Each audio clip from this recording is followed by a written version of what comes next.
The year is 1894. A lone lumberjack toils in a Minnesotan forest.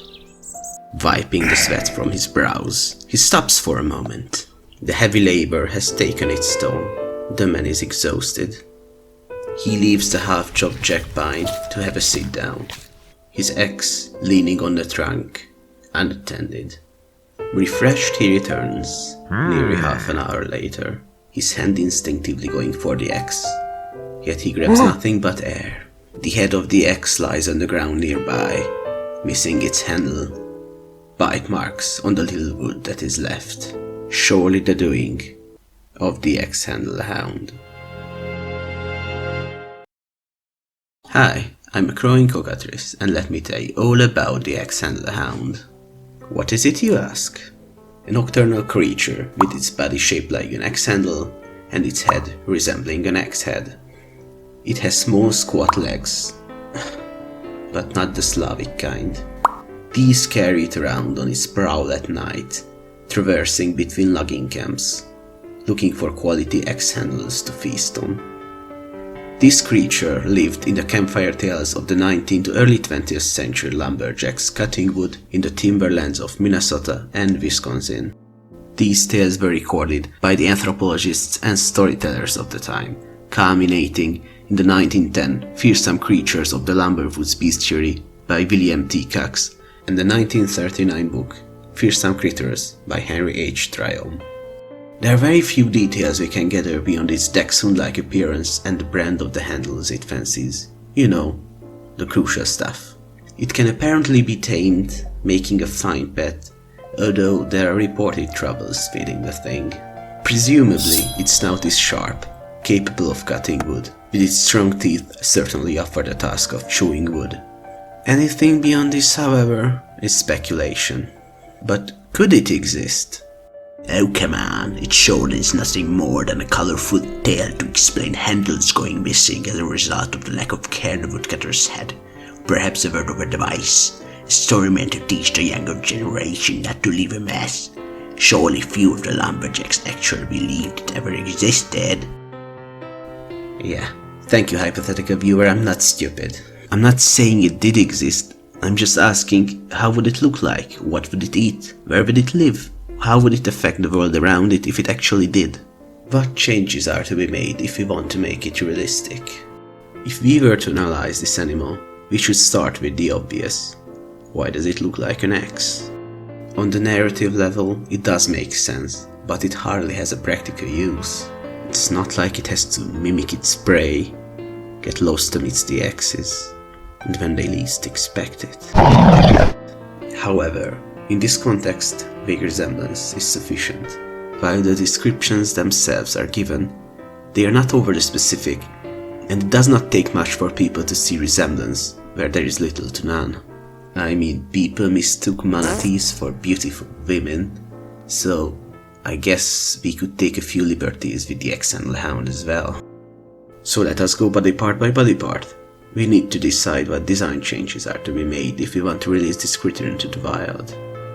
Taking a look at its head, it needs to accomplish two things: hew and chew wood, and at least vaguely resemble an axe head. These criteria are quite easily fulfilled. Beavers, or more precisely the North American beavers, actually feed on wood, and with a few modifications, their heads can be made relatively axe-shaped. Now, I know some of you might be surprised right now, because beavers eating fish is a common misconception, but I can assure you that they are herbivores, feeding on herbaceous as well as woody plants. Now, choosing this beaver-like appearance has another use. It solves the question of evolution. We can say that this species had a similar evolutionary path as the beaver, sharing a common ancestor until the two species diverged. Now, this might not be readily apparent, but the lack of a clear ancestry can make things troublesome. Let's take an easy example, the dragon. Since the creature has 6 limbs, which no other vertebrate animal on our planet shares, it could not exist without significantly altering our natural history. But since this issue is solved for the Axehandle Hound, let's move on to the next one. There is not much to say about the body. While we do need to make room for the ribs and the pelvis, it otherwise seems completely fine. Now, the legs are a bit different. There is nothing really to change apart from some rodentification. Yeah, that's a word. Shut up. Anyway, I don't think they should be stubby. There's no reason for it to be muscly. The animal is not large, it's not heavy, and it could actually benefit from slimmer legs as it could hide in even smaller crevices and holes. Looking at the results, well, it's still not quite right. The tail seems off. It doesn't contribute to the X look at all. We will need something more similar to the beaver's tail, only rod-like in appearance. Not only does this change provide an additional communication method and a handy place to store fat, it also further solidifies the place of the species in the Custodidae family, most likely part of a new subfamily we would have to make up for it. And there we have it, the glorious Axehandle Hound. Weird beaver. Being done with the body, we need to take a look at its diet next. We cannot realistically expect it to live off of handlers. It would most likely eat both herbaceous and woody plants, just like normal beavers, with its namesake being pretty far down the list. Then, how come the lumberjack described this part in the most detail? Well, we need only a handful of cases, and the story would fire up the vivid imagination of the loggers. An old hound, teeth not as strong as they used to be, finding an old axe with a half-rotten shaft and eating what it can. Such a sight would surely result in interesting campfire tales, even more so since in the dead of night the creature itself looked like an axe. That being said, this particular case is highly unlikely since herbaceous plants are far easier to chew. The most realistic scenario would involve the curious hound exploring a camp at night. Since few axes have cambium or tree bark left on the handle, it would most likely have a nibble out of curiosity. The smell of a freshly crafted hilt with a touch of varnish piquing its interest. These are, however, vague hypotheticals. The point is that its name is not too far-fetched. Any number of possible incidents could have transpired, leading to its unconventional naming. Moving on to the creature's habitat, well, this question is already answered. The fact that it originates from the woodlands of Minnesota and Wisconsin is part of its legend. And assuming that it has a similar taste to that of beavers, it would be pretty happy here. Our favorite dam builders really fancy asper, birch and maple trees, which just so happen to be really common in the area. However, our dear hound is definitely not aquatic. The sources do not suggest it, and it has few features that would justify it. Not to mention that it would have to compete with actual beavers filling the same ecological niche. No, the doggo would have to inhabit drier parts of the woodlands, but then the question arises, what would make it suitable? What edge does it have in the struggle for survival? Well, it obviously suffers a hit in the defense department as it cannot hide beneath the waves or in a handy wooden fort. It has to rely on its slender body, hiding in small dens until night falls. Yet perhaps there is one more thing. With such a prominent muzzle, it can surely bite with immense power. It is safe to assume that similar predators would hunt it as the beaver, carnivores like wolves, coyotes, cougars, occasionally bears, and many more potential dangers. Given the size of the animal, it doesn't have many tools to fight back, except for its bite. A pinch at the arteries with such magnificent fangs would surely deter many attackers.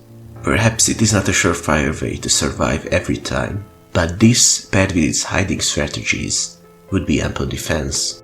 And here we are at the last segment. Yay! The question is, how would this creature influence its habitat and our civilization? With the obvious assumption that the Axehandle Hound maintains a sustainable population size, I see no meaningful changes in the forests it would inhabit. I mean, sure, there would be more deadwood, and the trees would refresh at faster rate, ultimately altering the habitat in some way. But it's not like these forests would be anything alike the timberlands in the 19th to 20th century normally would have been. There would be changes we cannot predict, of course, but the forest will still be intact, and the only very likely change would be in the rising number of saprophages. And what about human culture? Well, according to the lore, they do make fine pets. Who knows? They might be really popular.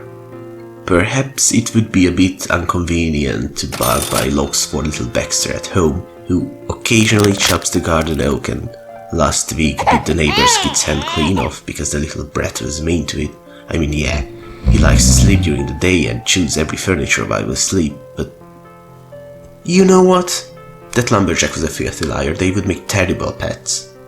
Well, I guess it could at least replace that hideous creature on the seal of Wisconsin. Yeah, there we go. Much better. So, there we have it. Our over-analysis of the Axehandle Hound has come to an end. And what a journey it's been. We have made a cute critter into a deformed beaver. A job well done. Thank you for joining me on my first deep dive into imaginary creatures, and I hope to see you in the next one. If you have any monsters from mythology, folklore or pop culture that you would like me to cover, please leave a comment. And that's all for today. Bye!